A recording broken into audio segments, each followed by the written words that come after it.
Welcome students in the organic chemistry online lecture series. Today in this video we are going to study about the pyranose forms of D-glucose as we have seen in the last video, in previous video about this pyranose form of D-glucose. We have seen there how to obtain the pyranose form of D-glucose from the open chain Fischer projection of D-glucose, and also we have seen the Haworth formula of this D-glucose. So once again I will summarize it in a few minutes and then will explain about how to obtain a chair form of this pyranose of D-glucose. Okay, so first of all, a very important to remember is that the structure of D-glucose. So always remember this structure, because in various concept of carbohydrates we needed to remember this structure. So once again I will explain how to remember the structure of this D-glucose. So first of all, write down this aldehyde group and then a vertical line, and finally write down CH2OH. So you know D-glucose having 6 carbon atoms, so we have to draw 4 carbon atoms in between. So in this way I will draw the 4 horizontal lines.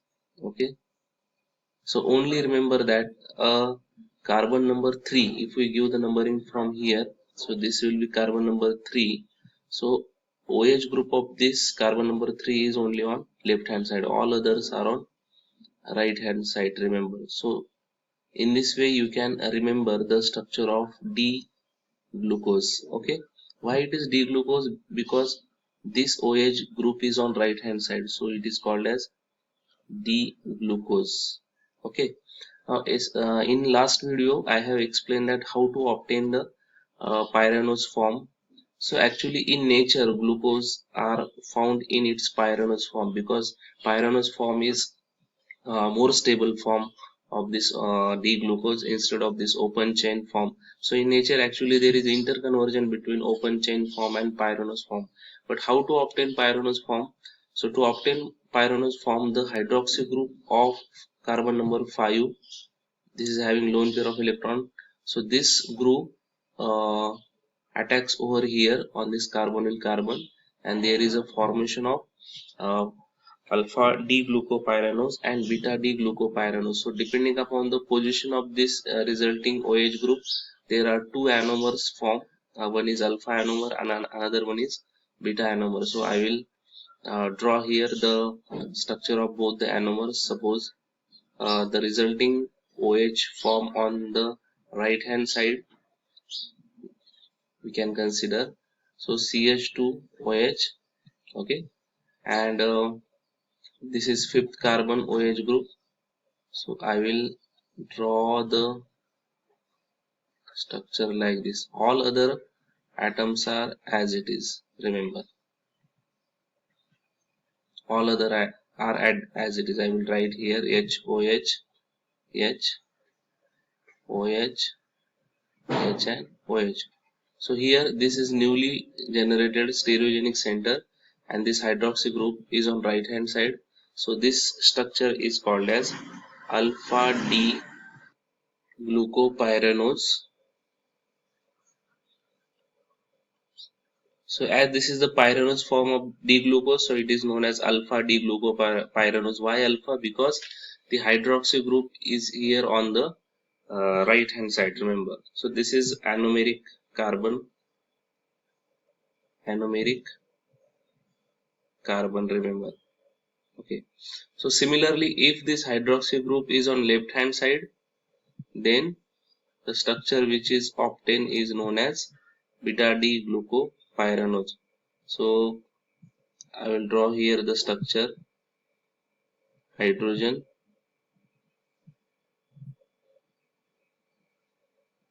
okay. So rest of the three carbons are as it is, I have already explained. So OH, H, OH, H, OH and H. So this is known as beta D glucopyranose. Okay, so in previous video I have explained all these things. This is just to revise the things. So this is again anomeric carbon. So here OH group is on left hand side, so it is known as beta D glucopyranose. Now if we observe this structure, this is a Fischer projection, Fischer projection, but this doesn't looks properly. Here these bonds looks stretched, this bond looks stretched, and the ring structure is not properly oriented.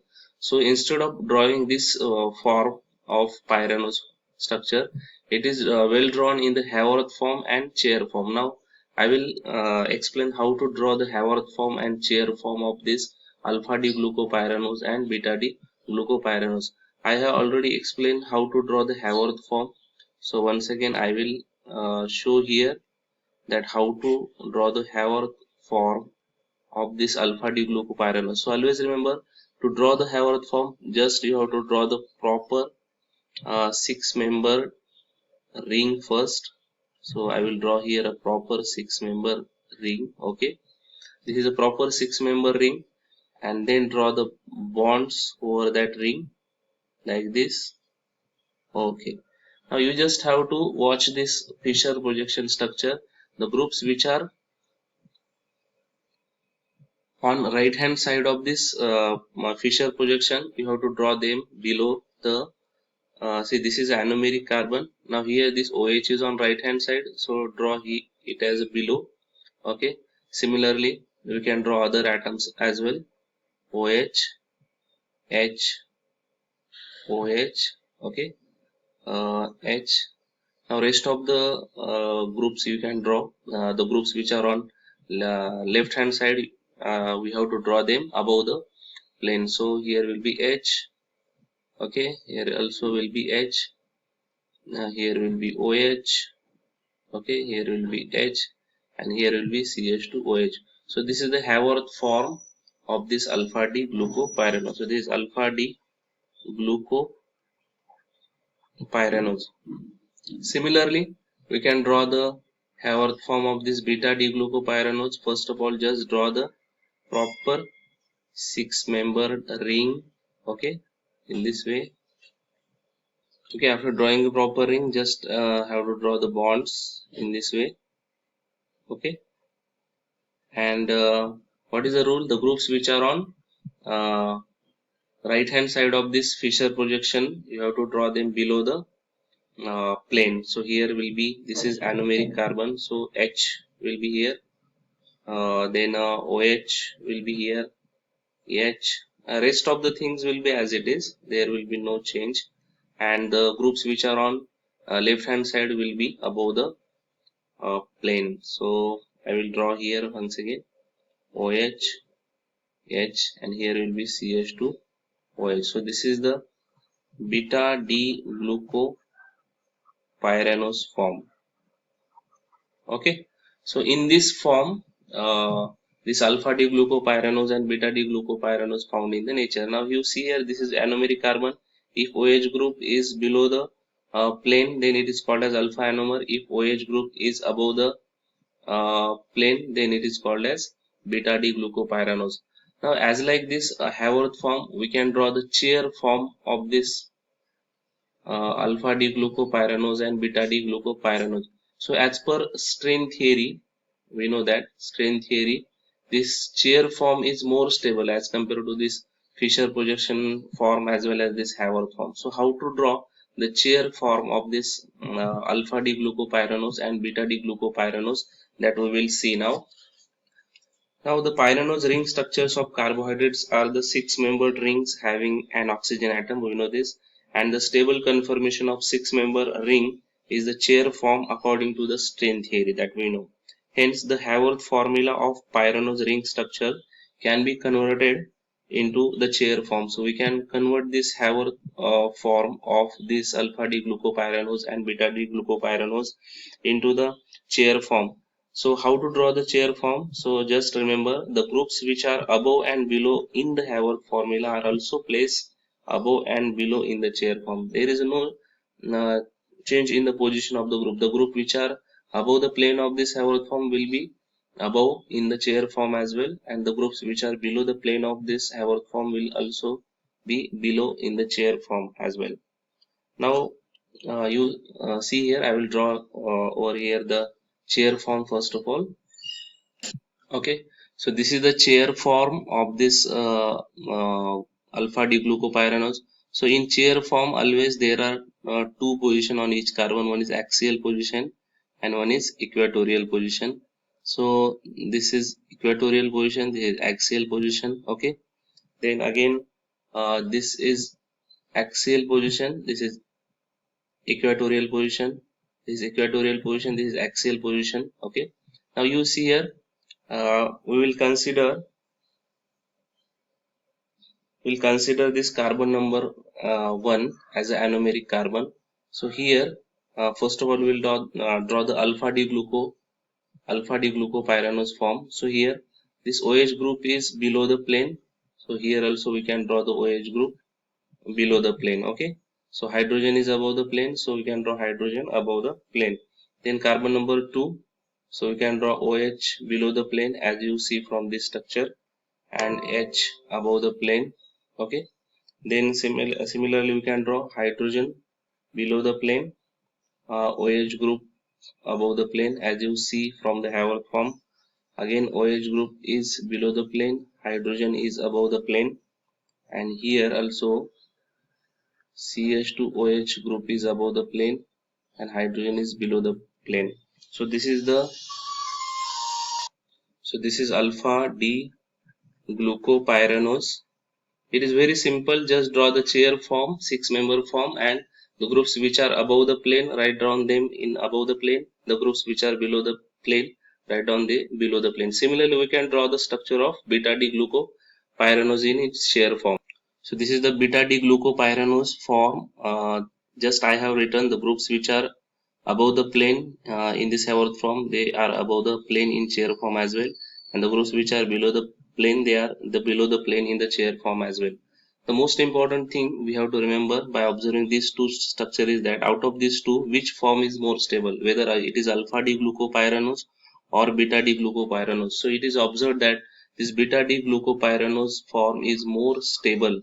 Now why it is more stable? So we'll find here that the bulkier group, say for example hydroxy group, is on axial position. So here this is also on equatorial position. This is on equatorial position, this is on equatorial position, this is on equatorial position, this is on equatorial position, this is also on equatorial position. So all the bulkier groups are on equatorial position, but here this OH group is on axial position.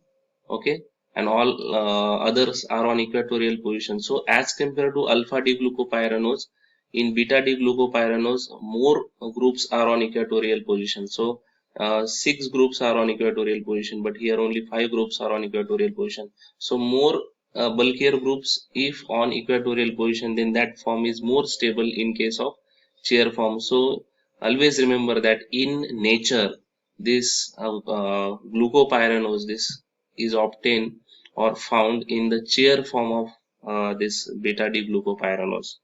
Okay, so in the chair conformation of this beta D glucopyranose, all the OH groups and also CH2OH group, these are in equatorial positions, and according to the stability concept, we know that the axially substituted 6-member ring chair conformation are less stable. So this is less stable, and the equatorially substituted conformations are more stable. So in the chair conformation of this beta D glucopyranose, all OH groups are on equatorial position, so it is more stable. So this is all about the pyranose forms of the D-glucose. It is very important to study.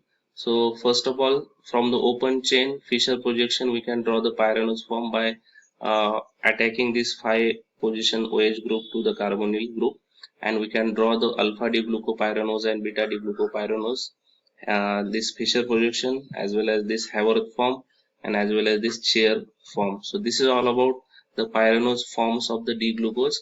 So in next video we will see the pyranose forms of furanose forms of D glucose. So this is a pyranose form.